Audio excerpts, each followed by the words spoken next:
in the last couple of years, and it's making a strong comeback. So, that's what we're gonna discuss tonight, as I go past that. I've already gone through those 4 components. You may see your child or hear your child come home with something called academic vocabulary. It's not necessarily a title that we always use, but when we're just talking about academic vocabulary, we're talking about things that they have to understand what is going on in school.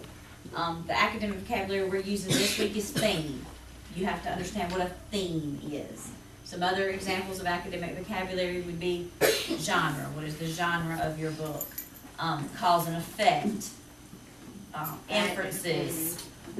Fact and opinion. Those things that your child needs to be able to read the test and go, oh yeah, I know what that is. That not just any words, but specific school words. You're not going to go out in public and say, hey, will you give me a fact and opinion about it? You're not going to have, but these are, we call them school words. I know, they might say, I added to my schema, because they tell that all the, they tell everybody that. I just added my schema. Schema is their favorite academic vocabulary word. All the knowledge that they have in their head, and they have to infer using their schema. And if you ask them these things, they should be able to tell you, which we'll get to in the listening section.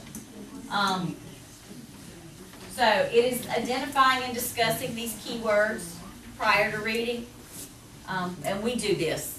We preview and all that. And we know that as parents, when you get home with your child in the book, you don't always have time to sit down and read with them. But you know, when you see when they're flipping and they're looking, and sometimes you think they're not reading, they're probably skimming. They're probably doing a preview. As long as you see them go back and read that book, let them skim. I mean, how many times have you picked up a magazine and flipped through it? Looked through it, flipped to the back, that kind of thing. You know, I have seen some kids start at the back and work their way forward or open to the middle just to see if they like it. This is what they're doing. We teach them to do that. Yeah, they have to do that when they go check out a book from the library. They have to look at the front cover, they have to look at the back, and flip through the pages and go to that first page and see if it's just right for them. See if they can read these. These are big words for picking out a just right book. And when we do that, we usually make them read the first page or open to a page. And every time they miss a word, they put up a finger. By the time they get to 5 fingers, that book's too hard. It needs to go away. So they should know how to pick a just right book. If it's less than 5 words on a page, they can pretty much figure that out. Structural organization of the text also goes back to that. How is it set up? Is it fact and opinion? Is it compare? We just read one on mice and rats earlier this week, and it was compare and contrast. So they know how that's set up. At home, we just talked about that. Ask your child what they're reading. Talk to them about what they're reading. What are the characters in their book? And we kind of went over this the first time. Read with your child. You be the book on tape. You take the time and sit down. Have a family book going. Read. Let them see you read. Read the newspaper. And pull out some of those words that they may not know. Ask them, what does this word mean? What would make sense here? Because if they don't know the vocabulary, they can't comprehend the text. A big difference also is fluency. That's listening. You know, you always have those teachers in school that you love to hear read. And then you had sometimes when they would go around the room and they do that reading, and you had the child that. Okay. Fluency is a huge part of that. It's listening and hearing yourself read. It's that rhythm that they have. And in the past, teachers, and I'm guilty of it too, we've gotten so bogged down, and you didn't say that right word, or you missed that word. You know, sometimes it's not that big a deal. You know, if they say house instead of home, and they got a good flow going, leave them alone. It's not that big of a deal. You know, and even reading aloud in my classroom, and they have, some of the kids have the books and they're following along, they'll be like, you missed a word. But by now they know, oh, but it didn't affect the meaning, she can keep going. Keep going. You know, so and they need to be reading fluently, even if they're just reading silently. It doesn't matter if they're reading out loud or silently. If they have to have that flow, because if it's choppy reading, they're not going to understand what they're reading. You get your child, and like I said, I know you can't listen to them read, especially if they're reading chapter books, but pick a page and say, hey, will you read this to me? You know, can they change their voice with the character? Do they stop when they're making a question? Does their voice go up at the end? You know, just listen to that one page, you know, about once a week or so. Make sure they've got that fluency going. They're pretty good, because if they see an italicized or a bold word and I don't emphasize that word, Miss Cheraw, you didn't catch that word, they'll make me go back and reread They've it. gotten real big. Prosody was one of our big words. Miss Stroud and I were both like, "Ooh, hadn't seen that since college." But that's that phrasing. You don't say, "We're going to the store." We're going to the store. To the is kind of tied together. You know, we in the South do that. It's almost like it's one word. We're going to the store. Kind of. They need to pay attention to that. I'm not even gonna go into speed. How can you help at home? Is by reading aloud. And have your child reread text. I know you remember when they were little and they would bring you that same book and you were like, I have to read this book one more time. I could memorize the book, you could memorize the book. I know we read Going on a Bear Hunt a million times with my children. But that's good for them. That helps that fluency. That helps them become familiar with those words. Comprehension. Understanding what you're reading. There again, you can't sit down with your child reading a chapter book all the time. But if they can read a page, they need to be able to tell you about it. There's that one. When they're doing, this is our big one for this week too, comprehension direct answers. Who, what, when, where, why. Basic questions. They should be able to tell you that. But then they also should be able to, did I pick out that word? Oh, they got that word. Inferences. What's the base word there? Infer. How do you infer? I'm sorry, kid. I have to. What do you use to infer? Your. Yeah. And what's your brain? Your schema. Everything in your head. Okay. You have to figure that out. Those are those inferences. Those indirect questions. Use your schema. And if you're thinking about your schema, you're using your metacognition. Retelling. If your child can retell the book, key thing is retelling in order. That's one thing that we really noticed. They want to tell you the last thing that happened, and they'll go, oh yeah, but before he did that, he did this. Retelling. That's where they can do that RCRR, and they know exactly what it is. Cover a paragraph with their hand, read it, cover it, remember it, and retell it. And they're better than I am, because we'll take turns doing it together. And they giggle. If you forget a part, they'll giggle, and they'll remember it in order usually. But have them do that. Well, and we're used to, as adults, holding thoughts longer.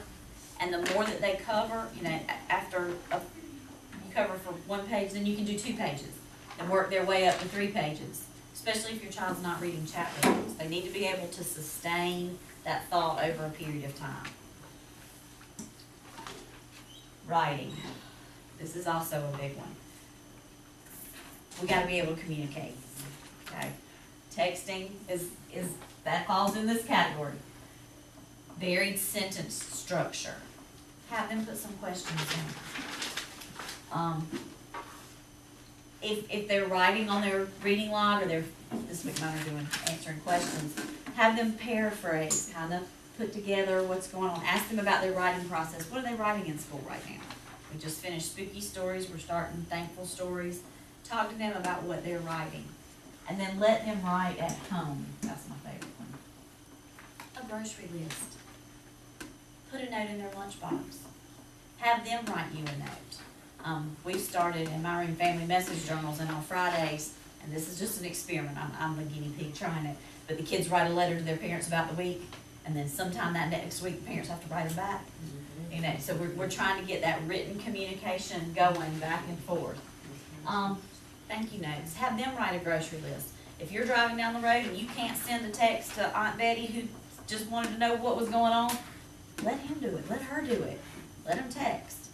Get him try to spell out the whole word, not you or LOL does not need to appear on the past test, but we'll have that lesson. And not hit the microphone button like my child wants to do. I'm like, type it out. Type it out, type it out. Because those are life skills they're going to need. Wasn't something that we learned growing up. We had to, but now we do. And if your child's interested, keep a journal. You know, kind of what's going on. I've got one of my I love her to death. She keeps a sticky note of everything we've done every day so that when she gets ready to write in her journal on Friday, she knows what's going on.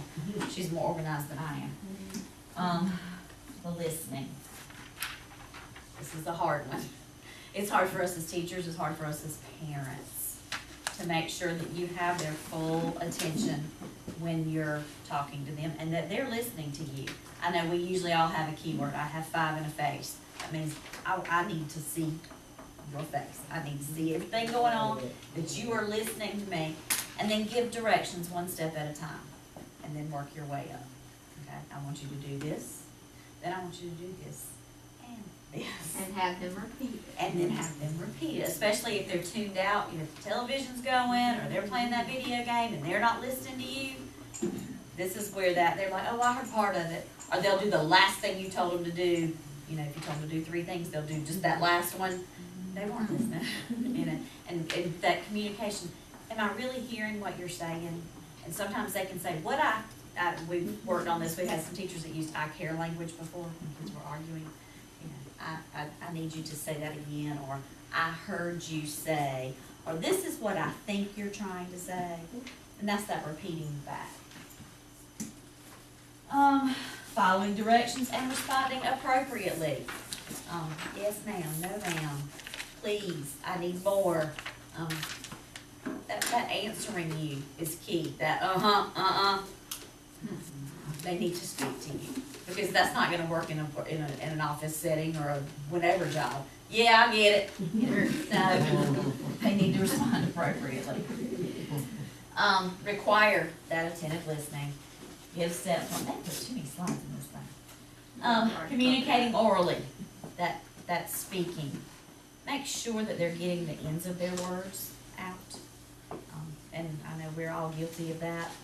And especially at certain times when they are responding to you, if y'all are having a good time and you're picking, when to be more formal and when to be more relaxed.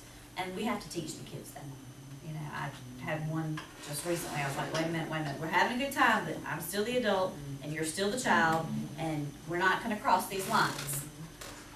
And he was like, oh, okay, this is something. And I was like, yes, you communicated with me. We haven't really done a whole lot of reciting poems and songs, but we have done a ton of staying on topic when speaking, and then including specific details. Tying this in to the telling things in order. I know you sit down at supper and you say, what did you do at school today? And they say nothing. Took me a long time, actually it was middle school, before I figured out to say, hey, what happened in first period? Hey, what happened in second period? Hey, and then I kind of got a flow of their day. Now, my sophomore gets in the car, closes the door, and he says, okay, this is what I did in this class, this is what I did in this class, this is what I did in that. He knows the routine. But looking back at this, I was like, okay, I kind of had to teach him that. I kind of had to program him. We don't have first, second, third period, but what did you do in Miss Stroud's class today in reading? What did you do in writing? What are you writing about? Telling that in order, that also builds those brain cells and that stamina. Plus they're communicating. Recount those experiences in sequence. Encourage speaking in complete sentences. Yeah, no. Yes, in Miss Stroud's class, nothing. Y'all know the difference. You've heard of it. Reading is so much more ambiguous than the math. The math is the worst. If you have any questions exactly what ELA is, just remember that you don't always see the reading. It's kind of hard for us to send that home. We're looking for things that, Miss Stroud. I don't know, most everything they practice, they keep it in their notebook, that they don't bring home. Well, and there's so much going on in their head that we're looking for as teachers. We can't always see it on paper, but we can hear it when they're reading. Oh, you realize that didn't make sense, you self-corrected it. And those are things you need to be looking for at home. Are they getting better? Are they spending time in their books? It's not like that math where you can say, here, Miss Esau, check this and, did I do my math right? That's a little more difficult. And we kind of put a halt to the reading process when we said, sound that out, do that. Let them go with the flow, let them enjoy. It's a little more relaxed, but you need to understand, and we've told the kids, there's a lot going on in their head when they're doing this, and they're thinking about what they're doing, and you can't always put that on paper. I always told if I could crack their brain open and get in there, that would be a wonderful thing. But if you have questions, let us know, and just know that we are covering not just the reading, but the writing and the speaking and the listening. It all goes together. So I think that's it.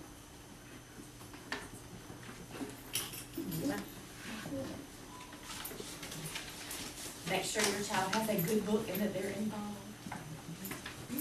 Good book.